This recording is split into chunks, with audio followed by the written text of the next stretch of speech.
I read all of the comments that pass through my videos. I don't respond to all of them, but I read them, and I try to take criticism. Some viewers have complained that there's an overabundance of Wii shovelware in my review library, and they'd like to see me review games other than motion controls don't work and it's another generic, unchallenging kiddie game. As a result, I'm making more of an effort to review more PlayStation 4 games. I've recently covered The Order, 1880 shit, I've got a copy of Knack waiting on my shelf, and I'm looking for a copy of Godzilla that doesn't cost $30. How in the hell does that hour-long heap of ass command such high prices? And recently I've been getting requests for a new game on the PlayStation 4 store, a downloadable title called Life of Black Tiger. So what the hell, I'll take a look at this hot new PlayStation 4 release that everybody's been excited about.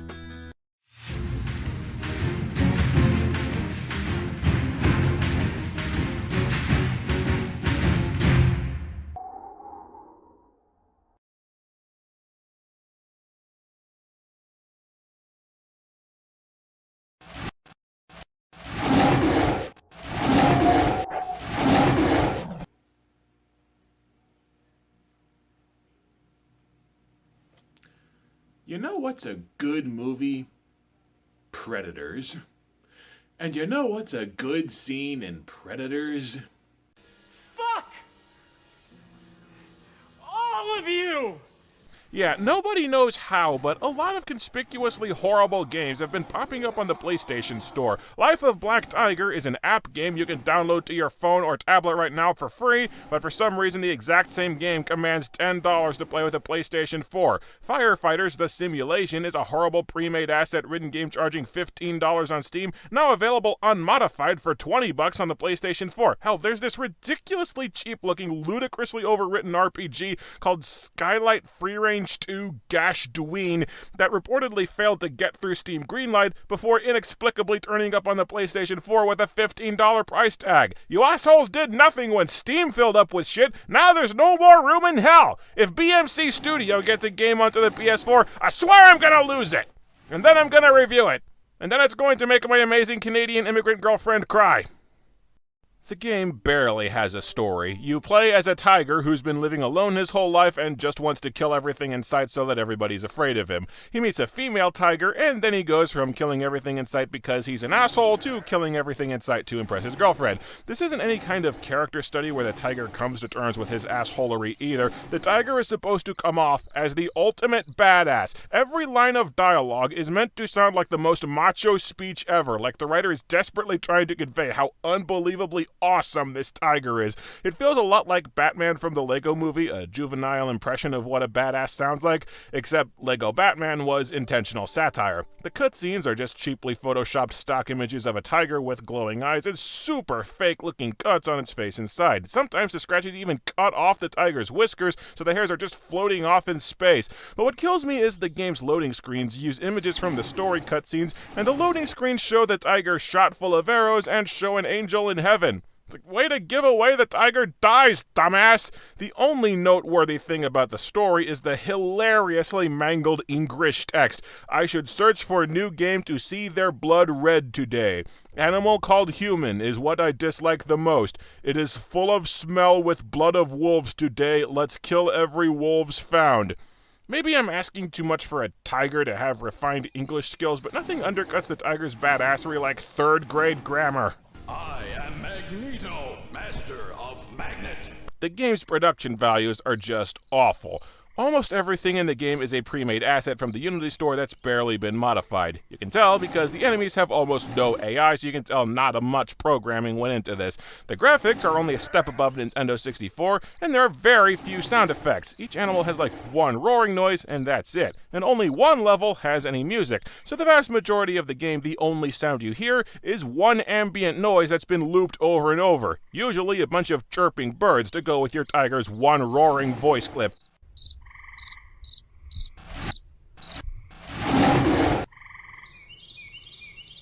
You can get away with shitty sound design in an app game because most people play with their phones muted, but on the PlayStation 4 this is really pathetic. The movement controls are ridiculously stiff. There's maybe 12 directions you can actually move, and the tiger just kind of pops from one direction to the next because the game has the bare minimum amount of animation that it could get away with. Eventually I even realized that the tiger's body doesn't tilt when you're walking over hills. The tiger's body remains perfectly horizontal at all times, and he just kind of floats over hills. There's almost no heads-up display, and the tiger's health bar is this tiny little green thread under him that you can barely see. The whole game looks like it was made for about $10, but that is so the least of this game's problems. Only 3 buttons on the controller do anything. I was going to say that the options button pauses the game, but this game heralds from the Digital Homicide school of design. The dev couldn't figure out how a pause menu works, so all pausing does is lay a menu over the screen while the game keeps going. The square button runs, and the tiger's default movement speed is so pathetic that you will have the run button glued down the entire time that you play. I will never understand games that add a superfluous run button when there is never a time that you won't want to run. Walking is incredibly slow, doesn't allow you to maneuver around enemies, there is no point in the game where precise, careful maneuvering is required, and walking doesn't even make you stealthy since enemies automatically sense you whenever you get close. Rather than force me to glue down the square button the entire game, how about you ditch the pathetic, wholly useless walking speed and just make the tiger run by default? Think! You use the X button to eat, the whole game eats, but that's not the point, and you use the circle button to attack. When you attack, the tiger goes through this massively long attack animation to where it takes a full second to get off a single attack. You can't move during this animation, you can't move while attacking, your only means of attacking enemies is to super glue yourself in place, slowly launching one attack at a time. There are no combos, there are no unlockable moves. You'd think as a tiger you'd have some kind of a pounce or leaping attack. Your only attack requires you to stand in one place for several seconds, slowly dishing pathetic damage because your attacks barely do squat, while every enemy in the zip code gets a ton of free shots. See, the vast majority of the enemies have a shit ton of health, and none of the enemies flinch when you hit them. So you stand there launching attacks, they also stand there launching attacks back at you, and you die long before they do. There's an upgrade system where you can level up your speed, strength, and health using points, but you have to play at least 3 to 5 levels to afford a single expensive-ass upgrade. And the upgrades don't do shit anyway. Maybe they'll let you take one extra hit or kill an enemy one hit quicker or something. The only way to fight any of the enemies is to very tediously run away from them, stop, turn around, land a single hit on them, and then run away before they can hit you back.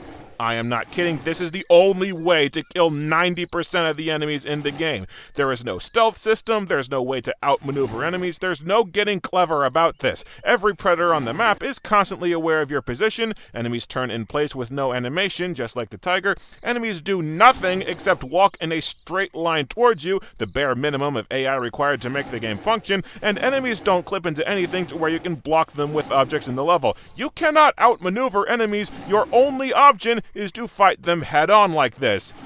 Jesus, can you believe that? My attack drained like 1/8 of a millimeter of this bastard's health, so I have to keep tediously running away from him to make sure he doesn't land a hit on me and take off like 1/8 of my health bar until finally I take him down. Oh, I'm sorry, I'm staring at the rhino's health bar. You're probably staring at the rhino standing on top of the first rhino. He got there because he tried to walk into the first rhino, and there's a tree lodged in the rhino's back! There is no skill or strategy to this combat. The game is too broken for any of that. Combat, instead, is a matter of patience. Can you sit there slowly landing one hit at a time and running away after every single hit and keep that cycle up long enough to kill the enemy, and then long enough to do it all again for the next level, and then again the level after that, and then again the level after that?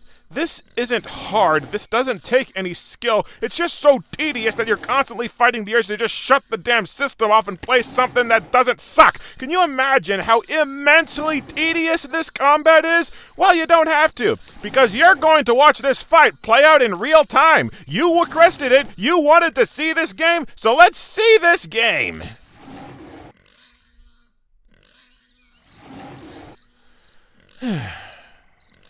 No, this black tiger thing kind of reminds me of that movie, The Beastmaster. They couldn't find a real tiger for filming, so they just got a regular tiger and painted it black. Except the paint was so toxic it ended up killing the tiger, and then when they made the sequel, they just got a regular tiger, didn't bother painting it, and they hoped that nobody would notice. I haven't seen the Beastmaster movies, I've just seen Spoonie's review of them. What happened to Spoonie, man? The guy's barely uploaded a video in years. It's like, if you want to retire, retire. If you're stymied, then just swallow some pride and tell your followers. It's got to be better than where he is now, where everybody thinks he's dead. That's something that I really respected about the Angry Video Gamer, you know? In his Mega Man review, he just came out and said, I'm retired, I'll come back for the special. It's like, that closure is just way better than leaving the audience hanging, always wondering when the next video is going to come out. Oh shit, it's almost 2 o'clock. I need to renew my bonus energy for Star Wars Galaxy of Heroes. Okay, I'm a little confused as to why they added Kylo Ren's command shuttle to the ships of that game. They've already announced Kylo Ren's getting his own specialized TIE fighter in The Last Jedi, so they've kind of shot themselves in the foot by adding his command shuttle first. It's not like Kylo Ren flies his own shuttle. It's like no rich guy drives his own limousine. Just make the First Order officer a crew member and keep Kylo Ren in store for when the TIE fighter comes out, especially since the game is in desperate need of more dark side ships. You know, it just goes to show you the sheer avarice of Electronic Arts. The only way to unlock Kylo Ren's command shuttle is to buy a pack for $40 freaking. There's no way to get the shuttle with in-game currency, and you can't farm it. Like, who in their right mind blows $40 on what amounts to a single DLC character, especially when it doesn't even fully level the shuttle for you, and everybody knows you'll eventually just be able to farm it for free. Like, when the game first launched, clone teams were hot shit pay-to-win characters, but now you can get them for free, and now it's the Rogue One and Knights of the Old Republic Sith that are paid to win, and nobody's bothering them because you'll be able to get them for free down the line. I really like Galaxy of Heroes. It just kills me that several characters are, like, impossible to unlock without blowing hundreds, probably closer to thousands of dollars on the game. Their prices are insane. I mean, one of the booster packs that keeps popping up gives you, who was it, Anakin, Qui-Gon Jinn, and Ahsoka for, I think it was like $60, when both Qui-Gon Jinn and Ahsoka are easy as piss to farm. I mean, I know the dev team has to make their money back on a free app somehow, but Jesus H. Top Dancing Christ! Die already, you annoying shit! There are 3 kinds of animals: prey, predators, and prey that kind of fights back. It's actually much easier to kill a hostile enemy than it is to kill prey, because predators have Tardo AI and they just stand in place attacking you, while prey run away in a random direction, awfully directly into a wall. You have to tediously chase down prey animals, use your full 1-second wind-up of an attack, and just hope that the prey eventually runs into you. It's ridiculous. Some levels, the female tiger, or later a panther, shows up to help you during the levels, but the partners do almost nothing to help you, and if you get too far away from them, they just zone out and stand in one place until you run back to them. It's like I'm fleeing from a group of wolves trying to maul me Lion King style, and my partner is over there taking a nap!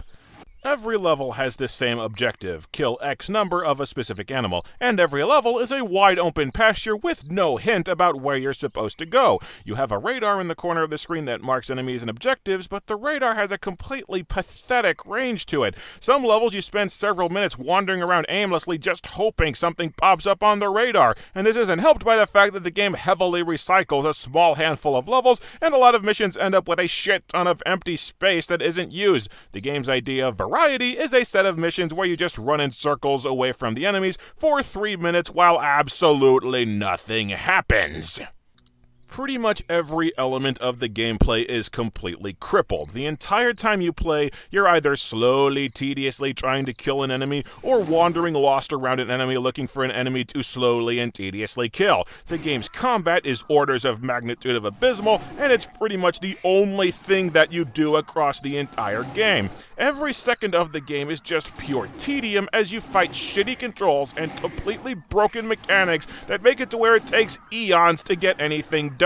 The only fun I ever have in this game is picking things up. You can press the circle button over a dead enemy to pick them up and carry them around with you. There's absolutely no point of doing this aside of 2 levels where it's part of the objective, but it's completely hilarious because the tiger can pick up anything and your victim flails around like a rag doll. I am towing an entire giraffe behind me and it's flopping like a big-ass tail. That is some messed up shit right there. Oh, hold on. I'll bludgeon this giraffe with the giraffe that I'm already carrying. I'm beating you with your friend's corpse. Or look at this. The tiger is carrying an entire rhinoceros with his teeth and it's not even slowing him down. Tiger, strongest there is! Ah, ragdolls. You saved Skate 3, but even you could not save Life of Black Tiger. Let's see, what else sucks? The camera control is ridiculously oversensitive and it keeps whirling to face the ground. The camera doesn't follow you when you walk, so you have to adjust it constantly to see what you're doing. The levels have trees that constantly block your view, and is anybody else noticing how trees just spontaneously grow as I walk towards them? You can eat animals to recover health, but it takes something like 8 full seconds of standing still to eat an animal, and you don't get any health back until you finish it. And the enemies in the level will murder you before you can get your damn health back, since you can't flee any of the enemies. At the end of each level, a screen pops up saying points penalized, and eventually I figured out that's the score that you got for completing the level. I know this entire game was fed ass crack first through a roughshod translator, but penalized is the exact opposite of what that's supposed to read. In addition to leveling up the Black Tiger, you can use the points you've been penalized to purchase additional animals and increase their stats. But you can't use any of these animals in the actual game. You can only use them in the multiplayer mode that this game has for some reason.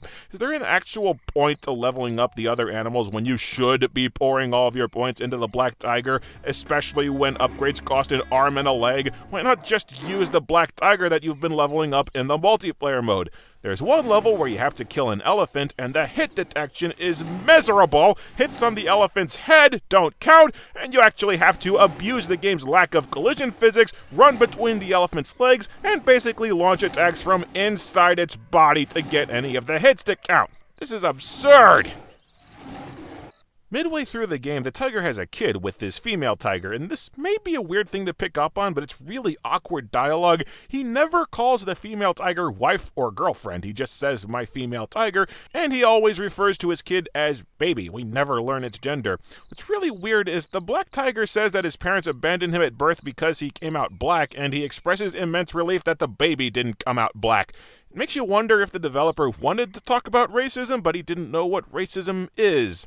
About 2/3 of the way in, the game decides that it would like to have a point. Humans start overhunting, destroying the forest to make room for development, and they poison the river. This leads to a level where you have to eat an animal and just hope that it doesn't kill you. Nice. This could have been a narrative on man's impact on their environment and the wild, but these humans are still using bows and arrows and spears. I think we're a ways away from the bulldoze everything for a shopping mall phase of our history. What's weird is that the humans are pretty close to being the easiest enemies in the game to kill, and yet you get a shit ton of points for killing them. Eventually, the humans set the forest on fire. Okay, they set a few small spots on fire and the fire doesn't spread at all, and they kill the female tiger and steal the baby. Just to show how much of a total badass this tiger is, he gets over the death of his wife instantly. The tiger goes to get his baby back, and you have to fight through a legion of humans to get it. I spent what had to be 15 minutes killing at least 50, probably closer to 100 humans before I finally figured out this is a supposed to lose level. The stage doesn't end until you die, and the game gives you no hint about this. And this is where the game gets weird. The Black Tiger decides to abandon its baby because actually, the English is so bad I'm not even sure why he leaves. What the hell does "I didn't want my baby to face the dark past like me" even mean?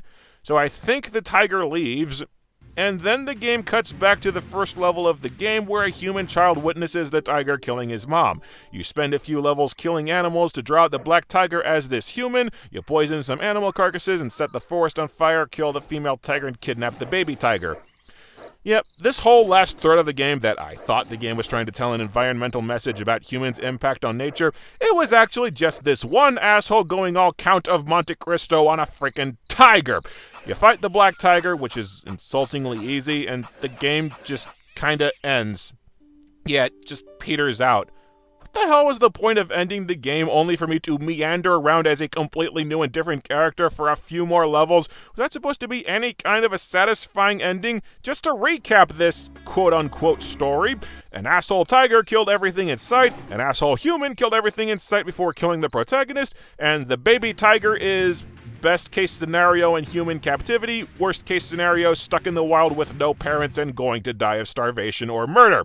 This is just the cheeriest game that I've ever played.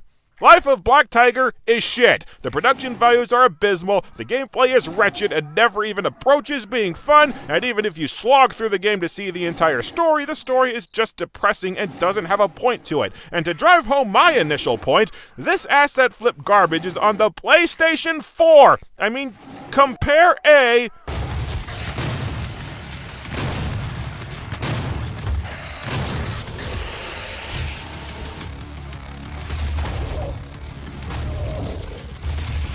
to B.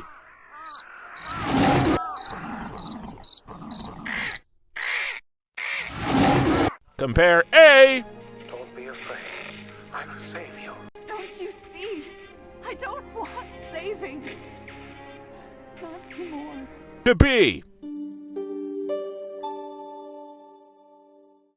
Or hell, let's move the goalposts a little closer to the kicker. This is Abzu, a tiny indie game on the PlayStation 4 that tells a moving story about man's relationship with nature without a single word of spoken dialogue. Compare A